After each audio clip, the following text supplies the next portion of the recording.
this is David Stark from WatcherPass.com, your website for movie reviews, interviews, and recommendations. Today, I'm joined by Vikash Bhai, who plays Farhad in Limbo, which releases in theaters on April 30th, 2021. We're going to talk to him in just a second, but first, let's check out the trailer, and while you're watching, if you can like and subscribe to this channel, that would be fantastic. It helps me out a lot. Thank you. I want to introduce our new flatmate.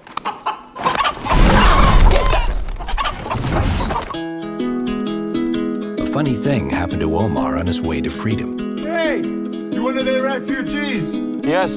Fate took a detour. What's your name, pal? Omar. Right, Omar. Don't blow up shite or, rape anyone, right? Okay. One wrong step and they would deport us. You ever think about who you were before all of this? In Syria, very famous. Maybe a little. Maybe I could be your agent. Like Tom Cruise with Jerry Maguire.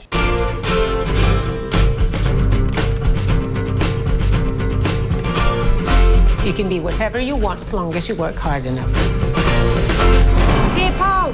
Want a leaflet? Thank you. That's not ping pong, Farhad. Yes? Ping pong, ping pong.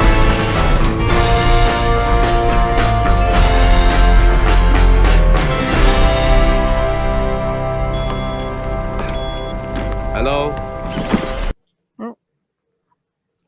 Hello? Hi, Hi, Vikash. Hey, hi. 1 second. Here we go.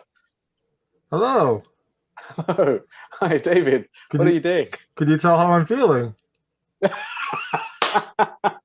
from probably didn't recognize this. So, you're smiling. Yeah. There we go.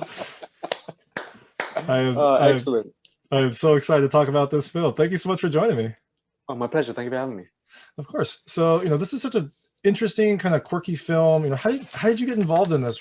Were you just like waiting around somewhere and Ben found you, or did you? Yeah, I was just on my way to the shop to get some milk and cheese, and this amazing script just landed in my lap from the skies. That's how it works.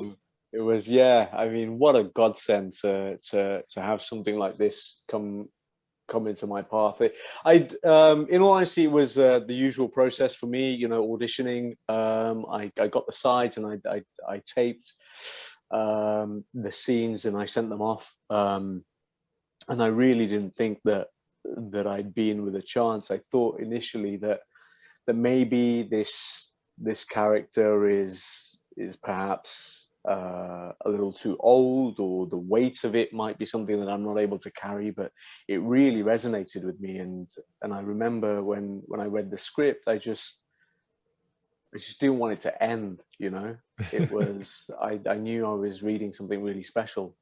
And so it's a bit of a long story, but I will be very quick with this. So I said to my wife that I have to get this part. So from that moment onwards, I was banking on getting a recall for this. So I just started doing just an intense amount of research and building the world of this character, so that should I get the opportunity to go back in the room, I'm well armed and well prepared.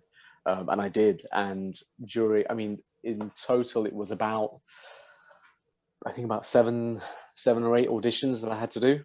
Oh, wow. To land this job. And it was for, I guess it was for different reasons, it was chemistry, or whether it was, I don't know what the reasons are that go on behind the scenes, but one of the auditions was Ben, our director and writer.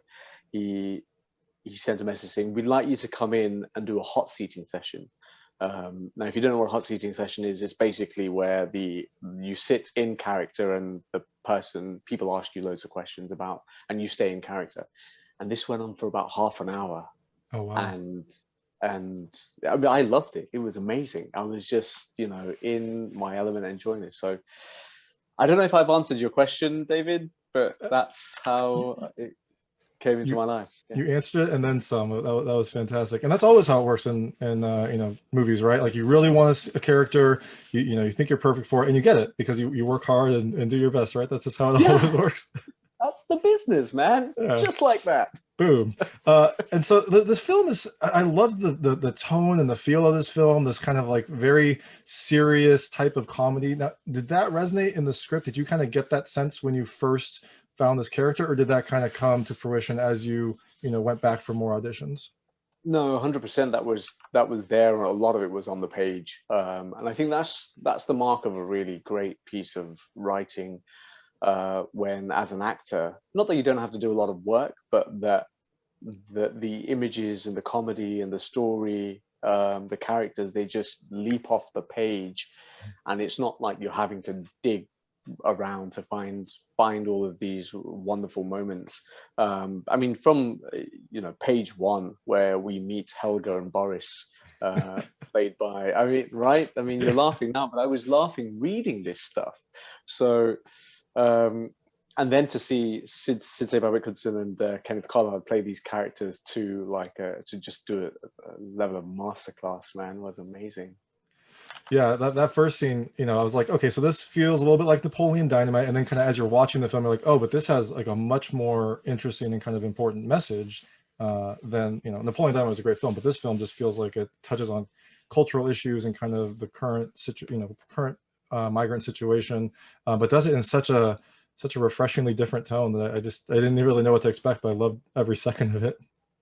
Oh, amazing. Excellent. Yeah. And you touched on Napoleon Dynamite. That was one of the touchstones that Ben had sent to me, in terms of, he said, this is a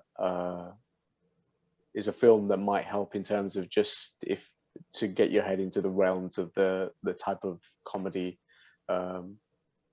style, I guess, as a touchstone. Yeah. And so was your character is a big fan of Freddie Mercury. Was that in the script already, or was that something that you're personally like a big Freddie Mercury fan, and so you kind of pushed that into Farhad? I wish I had that kind of power, man. No, I mean, I'm a huge Freddie Mercury fan anyway, so that was great. And during the working process, I had to listen to hours and hours of Queen. I mean, the sacrifices you make for your craft. I know, man. These sacrifices for the arts. But yeah, no, it was already in the text. Farhad is a Freddie Mercury super fan, and Freddie Mercury is really his hero. He's for many reasons, for many reasons that we begin to see in the film, and some of the things that I'll hold on to as my little secrets as well. Yeah. No, definitely. So I know we're limited time, so I'd like to switch. I call it the lightning round. It's just very short, lightweight questions about the film and characters. I want to see how your experiences map onto things that happened in the film. You can feel free not to answer them. You can feel free to pass. I won't be offended at all, but I try to keep them very answerable. Sure. The first question is, what is the longest time you've been stuck somewhere? I'd say probably about literally stuck about just over a week. Okay. You're like, actually, it's been like a year since the pandemic started. I've been stuck here. God, yeah. I mean, the pandemic's different though, right? I mean, I guess this is the longest period being confined to our homes. But in 2010, when the volcano in Iceland went off, and I was in Goa with my wife, and we couldn't get a flight back until the skies are clear. So we'd been there a month, and yeah, sorry, I'm quick fire round. Can you please use used to in a sentence?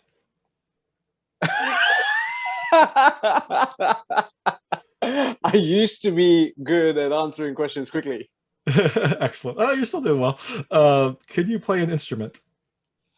I can play one thing on the piano. Excellent. That's a talent. Do you have a favorite recipe that your mother made that you've tried to like recreate, or that you remember fondly? Oh yeah. It's called magni dal. So it's a dal made from mung beans, and she makes the best mung bean dal. Sounds delicious. Have you ever seen the Northern Lights? No. Okay. Sadly not. That's unfortunate. Yeah, you were there. I was hoping maybe you'd see them. Yeah. Have you ever played the game Limbo? Yes, I have. Excellent. I failed terribly. Very different game, but also stylish game about being stuck. There's some similarities. Very serious tone. Have you ever owned a chicken? No. Oh. No, sadly not. I think that's got to be a life goal. But there's still time. I mean, we'll probably be stuck for another few months. You could start now. It would be a case of replacing my cat with the chicken, and I'm not sure my wife would be happy about that. Yeah, I don't think the cat would be happy about that either, but we'll see. And so the film comes out April 30th. I imagine you're promoting it. What's next for you? Where can people find you next? I've got another project that I don't think I can really talk about. That will be coming out, I think, maybe 2022, 2023, depending on when we finish shooting it. I did do a couple of episodes of the Amazon series called Hannah, which I shot earlier this year. And some other stuff that I don't think I can talk about just yet. That's awesome. I'm glad to hear you're staying busy. I know that this has been an interesting year for everyone, so it's awesome that you're staying busy and gonna keep having stuff coming out. Yeah, amazing. Yeah. Awesome. It's a hard life, hey David.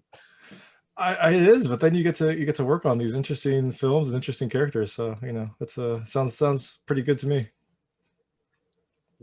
Well, awesome. Thank you so much for your time. And I know that you've got a packed schedule. So the film is Limbo. It comes out April 30th, 2021. It's in theaters. So if you're comfortable going to theaters, go check it out. If you're not comfortable yet, you can wait in limbo for a little bit until you are comfortable, and then you should see it then. It's a really interesting film. Thank you so much. Thank you. Bye. Thank you.